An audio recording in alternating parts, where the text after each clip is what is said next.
In the solitude of her modern apartment, Sarah's faint smile flickers as she explores Tinder. The room is filled with a soft, suspenseful melody, hinting at the possibilities and uncertainties that lie ahead. Lost in the digital world, Sarah's smile grows slightly, a spark of hope lighting up her face. The suspenseful melody intensifies, enhancing the anticipation of what or who awaits her next. In the quiet of her apartment, Sarah's laughter fills the air as she types away on her phone, bathed in its soft glow. Her eyes sparkle with amusement as she exchanges messages with Mark. Each message brings a fresh wave of delight, lighting up her face. The witty banter unfolds across the screen, a testament to their connection. In the glow of the screen, Sarah's world feels a little brighter. Sunlight bathes Sarah's apartment, illuminating the chaos of dresses and blouses. Her fingers dance across the delicate lace of a red dress. A moment of hesitation. Her hand lingers near a simple blue dress, a quiet contemplation. A nervous flutter stirs within her, a tempest of excitement and trepidation. She pauses, her breath catching as she tries to tame her racing heart. The sunlight streams in, casting a warm glow on her contemplative face. The restaurant vibrates with life. Voices blend with the clinking of glasses under a canopy of tantalizing aromas. Sarah enters the bustling scene, her gaze sweeping across the tables until her eyes lock onto Mark. A radiant smile blossoms across Sarah's face as she approaches Mark. "Mark, so good to see you." Mark's face lights up as he rises to greet her. "Sarah, you made it. Come, have a seat." The restaurant buzzes with warmth as Sarah and Mark share laughter, their smiles radiating pure joy. Their easy body language speaks volumes as they delve deeper into shared stories. Mark leans in, captivated by Sarah's every word, his eyes twinkling with amusement. Sarah responds with an infectious giggle, her hand lightly touching Mark's arm in a moment of shared connection. Bathed in soft light, their laughter echoes through the restaurant, a testament to a perfect evening. Under the soft glow, Sarah's radiant smile fills the space.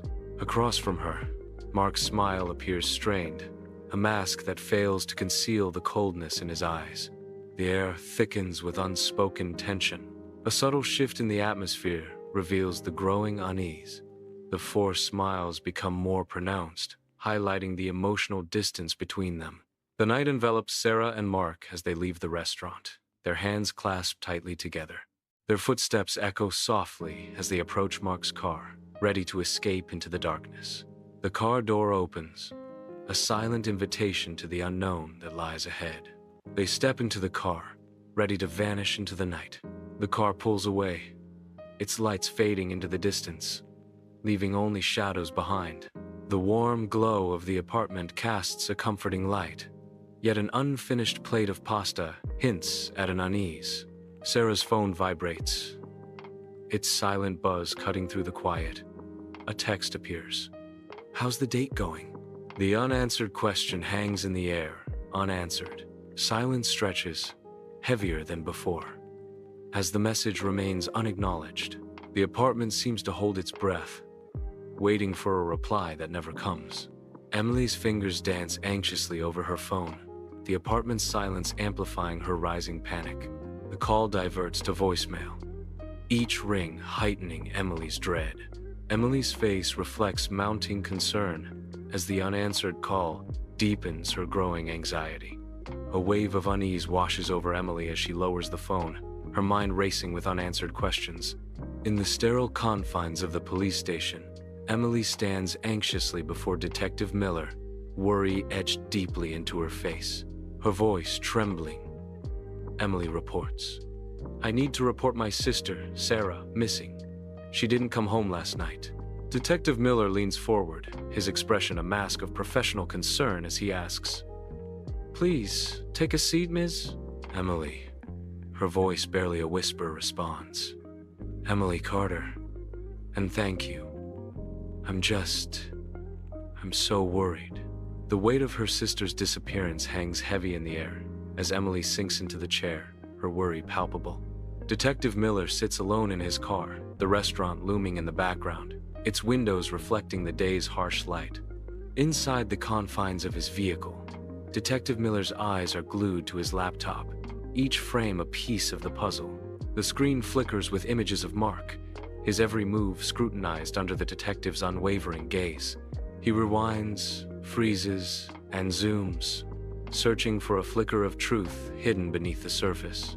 The detective's face is etched with concentration, determined to uncover what really happened. Inside the stark interview room, Detective Miller faces Mark, setting the stage for a tense exchange.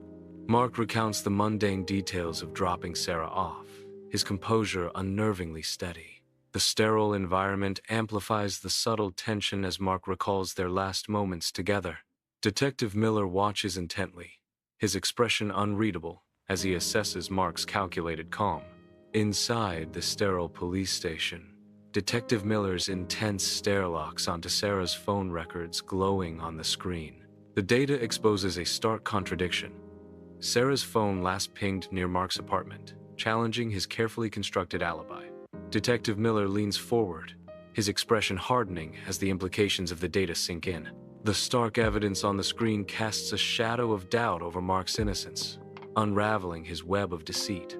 Detective Miller's eyes narrow, the weight of the contradiction pressing down on him as he pieces together the puzzle. The apartment building looms, unaware of the impending intrusion. A vehicle arrives, carrying agents of an unavoidable fate. Detectives appear, their expressions unreadable, driven by purpose. They approach the entrance, the warrant a silent declaration of intent. The door stands as the last barrier before the storm breaks. The scene opens on Mark's apartment, seemingly untouched and serene. A team of crime scene investigators enters, their presence shattering the illusion of normalcy. Each investigator meticulously examines every corner, driven by a relentless pursuit of truth. The apartment's deceptive tranquility belies the secrets hidden within its walls. In Mark's disheveled apartment, investigators move with focused intensity, their eyes scanning every detail. A dark stain on the carpet draws their attention, a silent testament to unseen violence. With meticulous care, a crime scene investigator kneels, preserving the blood-stained evidence. The bagged evidence, a piece of the puzzle, is carefully sealed, marking another step in the search for truth. Sunlight floods Mark's bare apartment, casting long shadows that dance with the dust motes in the air. Amidst the stark setting, two investigators methodically dissect Mark's life, their presence a heavy intrusion. The male investigator opens a drawer, rummaging through its contents. He pulls out a handful of zip ties, their plastic teeth glinting ominously. The female investigator approaches, her face hardening as silence descends. In the dimly lit basement of Mark's apartment, detectives descend into shadows, their presence disturbing the stillness. The air grows heavy as they discover a hidden room, its entrance guarded by a formidable lock. A sturdy lock mocks their efforts, a silent sentinel protecting the secrets within. An ominous aura seeps from the room, promising a glimpse into the abyss of the unknown. Darkness clings to the hidden space, whispering tales of hidden truths and buried lies. The detectives brace themselves, ready to confront the mysteries lurking within the hidden room. Under the stark glare of fluorescent lights, Detective Miller faces Mark across a cold steel table. Mark appears composed, but a subtle tension begins to betray his calm facade. Detective Miller details the evidence, his words hanging heavy in the air. A bead of sweat trickles down Mark's forehead, the first sign of his unraveling composure. His hands, once relaxed, now clenched tightly, a silent struggle against the mounting pressure. The interrogation room becomes a crucible, testing the limits of Mark's resolve. In the stark interrogation room, Mark sits across from the detective, his face drained of color. He struggles to meet the detective's gaze, his composure crumbling under the weight of guilt. Tears begin to stream down his face as he utters the devastating confession.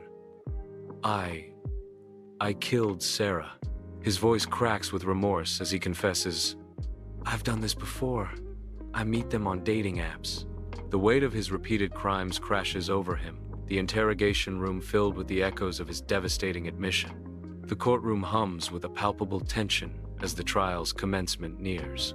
Reporters scramble to document every detail, their faces briefly illuminated by camera flashes. Sarah's family sits in the front row, a mixture of hope and anxiety etched on their faces. The air crackles with anticipation as the trial is about to begin. The courtroom awaits the start of the trial. Sunlight pierces the courtroom, revealing dust motes in a silent ballet. The courtroom buzzes with a tense anticipation, the air thick with unspoken fears. Prosecutors meticulously lay out blood evidence, the damning samples a stark testament to violence. Inconsistencies in Mark's alibi begin to unravel, revealing a tangled web of deceit. Recorded phone calls expose a calculated manipulation, each word a carefully constructed lie. The evidence mounts, painting a damning portrait of Mark as a calculating manipulator. Inside the courtroom, silence descends as evidence is presented against Mark. Mark remains emotionless, a mask of indifference concealing his inner thoughts. A stoic figure, Mark betrays no remorse as the trial unfolds. The weight of the evidence seems to have no effect on Mark. Mark shows no sign of regret. His face is an unreadable canvas. The courtroom air crackles with anticipation, every breath held in suspense. The jury announces its verdict: guilty of murder. A collective gasp sweeps through the silent courtroom. Sarah's family erupts into tears, relief and sorrow intermingling on their faces. Amidst the sobs, sorrow remains etched deeply within their eyes. In the stark courtroom, Mark stands frozen, his face a mask of utter disbelief. The gavel echoes, delivering a life sentence that seals his fate. Guards approach with cold precision, their steps heavy with impending doom. The handcuffs click shut, the metal a chilling embrace of his prison. Led away, each step is a heavy march toward a life behind bars. The courtroom doors close, swallowing Mark into the abyss of his sentence. In the quiet solitude of Sarah's apartment, Emily is sitting amidst the silent echoes of memories. Personal belongings stand as silent witnesses, each object a painful reminder of Sarah. Tears begin to stream down Emily's face, each drop a heart-wrenching tribute to her lost friend. Her shoulders begin to shake as grief consumes her. Emily is clutching a photograph of Sarah, her eyes filled with sorrow. Under the solemn sky, mourners clad in black gather around Sarah's final resting place, their faces shadowed by sorrow. The air is thick with unspoken memories as soft sobs rise and fall, each tear a testament to Sarah's irreplaceable presence. Each mourner is lost in private grief, their hearts heavy with the weight of loss. The silence of the cemetery amplifies the quiet sorrow, a poignant farewell to Sarah. Under the intense studio lights, a news anchor sits poised at the desk, the backdrop ablaze with breaking news graphics. The anchor's expression is grave, delivering the latest developments in Sarah's case with measured solemnity. The studio hums with focused activity, each member keenly aware of the case's potential implications. The broadcast emphasizes the inherent dangers lurking within online dating platforms, casting a shadow over digital romance. The atmosphere is thick with concern, a palpable tension gripping the studio as the story unfolds. The gravity of Sarah's situation underscores the vulnerability of seeking connection in the digital age. Detective Miller slumps at his desk, his face a mask of exhaustion. He pores over the file of a missing person, the similarities to Sarah's case chillingly apparent. A cold sense of unease grips him, a knot tightening in his stomach. The weight of the unsolved cases presses down on him, an invisible burden. In the comforting bustle of the coffee shop, Jessica sits absorbed, her focus entirely consumed by the glowing screen of her phone. Lost in the digital world, she swipes left and right, each gesture a silent dismissal or fleeting interest. Unaware, the real world fades away, replaced by the curated images and fleeting connections of Tinder. The coffee sits half-finished, a forgotten companion to her digital quest. Oblivious to the potential dangers lurking in the digital shadows, she continues her search. Jessica sits bathed in the glow of her laptop, her fingers flying across the keyboard. A small smile graces her lips as she types. Jessica chats online, with a man named David. He seems charming and attentive. In her apartment, Jessica prepares for her date, a mirror reflecting her anticipation. Each movement echoes Sarah's earlier joy, a shared excitement in the air. She pauses, a soft smile gracing her lips as she imagines the evening ahead. With a final glance, she grabs her purse, ready to step out into the night. The door closes behind her, leaving only the lingering scent of perfume and the promise of romance. In a new city, the familiar glow of a restaurant beckons. Jessica enters, a sense of weary anticipation etched on her face. She spots David, a ghost from another life, already seated. A polite smile masks the underlying tension as Jessica approaches the table. The cycle begins anew, an unspoken agreement hanging heavy in the air. The restaurant fades into a blur as their story restarts, identical to the last. In the dimly lit room of the police station, a detective sits, his gaze fixed on a monitor. Grainy security footage reveals Jessica and David dining at a restaurant. The detective leans forward, studying their interaction with a furrowed brow. The detective scrutinizes the subtle movements and unspoken words between Jessica and David. Every detail could hold a clue, every gesture a hidden meaning. As the detective pieces together the puzzle, under the cloak of night, a lone car surges along the highway, its headlights slicing through the absolute darkness. The highway stretches endlessly, a ribbon of asphalt swallowed by the vast, indifferent night. The car's taillights, twin embers in the void, shrink into the distance, growing smaller with each passing moment. The car's form fades, reduced to mere pinpricks of light against the overwhelming darkness. The pinpricks of light blink once, twice, then vanish entirely, swallowed by the night. Silence descends once more, broken only by the whisper of the wind, as if the car never existed at all. Inside the bustling police station, detectives gather, their focus sharp, as they dissect the cryptic connections between seemingly unrelated cases. The whiteboard, a chaotic tapestry of clues, becomes a silent witness to their growing dread. A chilling realization begins to dawn, casting a shadow over the room. They realize, with mounting horror, they are not merely solving crimes, but hunting a serial predator. The air thickens with tension as the detectives prepare to confront the darkness that looms before them. In the heart of FBI headquarters, fluorescent lights cast a sterile glow over a hive of focused activity. Agents huddle, their expressions grim as they try to connect the dots in a disturbing series of disappearances. Each vanishing act echoes with chilling similarity, fueling the palpable tension in the air. A whiteboard reveals a sinister web of connections, each thread a chilling link between names and dates. The victims all shared one common thread, a dating site. The internet cafe flickers with neon light, casting the room in a deceptive glow. A figure hunches in shadow, their face illuminated by the screen's eerie glow. Their fingers dance across the keyboard, each click echoing in the silent room. A new online dating profile takes shape, a tapestry of stolen identity and false promises. With each keystroke, they delve deeper into a web of deception, crafting a persona built on lies. The screen's glow reflects the false identity taking shape, a phantom in the digital world. Under the sterile hum of fluorescent lights, a circle of folding chairs forms a silent arena of shared pain. Weary faces, a mosaic of youth and age, bear the invisible wounds of battles fought in the digital world. Tissues lie scattered on the floor, silent witnesses to tears shed, like fallen leaves marking the end of summer.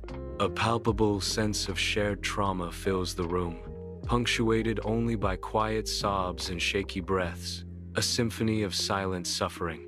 Under the dappled sunlight, a group of students converges on the vibrant college campus. Their animated discussion of online safety tips fills the air. Informational posters warn of the hidden dangers of online dating. Passers-by pause, their attention caught by the urgent warnings.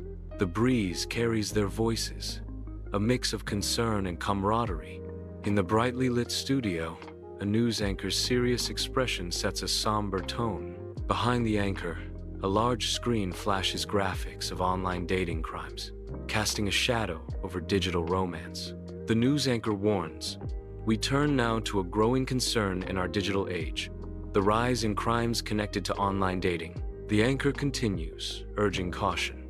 Authorities are urging users to exercise extreme caution when meeting individuals they've connected with online. Inside the FBI's cybercrime unit, a hive of focused activity unfolds under the cold glow of countless screens. Fingers fly across keyboards, each tap a pulse in the search for digital threats. The air vibrates with the hushed intensity of focused minds, tracking the invisible trails of cybercriminals. Monitors flicker with lines of code and complex data streams, each a potential clue in the digital labyrinth. The unit hums with the collective energy of agents dedicated to protecting the vulnerable from unseen predators. In this digital battleground, every keystroke is a weapon, every line of code a shield. Jessica sits on the cold, damp floor, her eyes wide with terror, as shadows dance ominously around her. The room is dimly lit, casting long, eerie shadows that stretch and distort along the walls. Every creak of the floorboard sends shivers down her spine, amplifying her fear. In the corner, her captor stands shrouded in shadow, their face obscured, intensifying the sense of dread and foreboding. Under the cloak of night, a rural road becomes a stage for urgency. Police cars streak through the darkness, their sirens tearing through the silence. Each siren blare is a pulse of hope, racing towards Jessica's uncertain fate. The convoy of police cars intensifies the atmosphere with flashing lights. The race against time begins, as every second counts. In the dimly lit hideout, shadows twist ominously across the grimy walls. Armed police officers storm through the door, their flashlights slicing through the darkness. Jessica cowers in the corner, her eyes reflecting a mix of fear and burgeoning relief. Her captor struggles desperately against the officers, but is swiftly subdued and handcuffed, his reign of terror ending.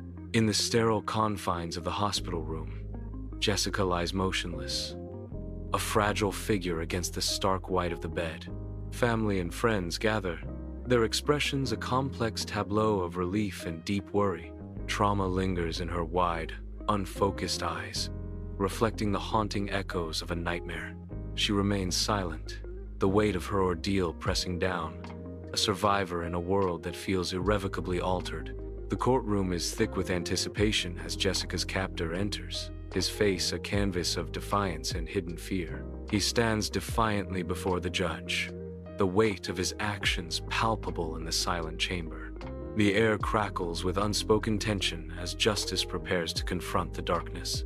Every eye in the courtroom is fixed upon him, a silent judgment hanging heavy in the air. The memorial garden stands in tranquil stillness, bathed in the gentle embrace of sunlight, a sanctuary of remembrance, where dappled shadows dance over meticulously arranged flower beds.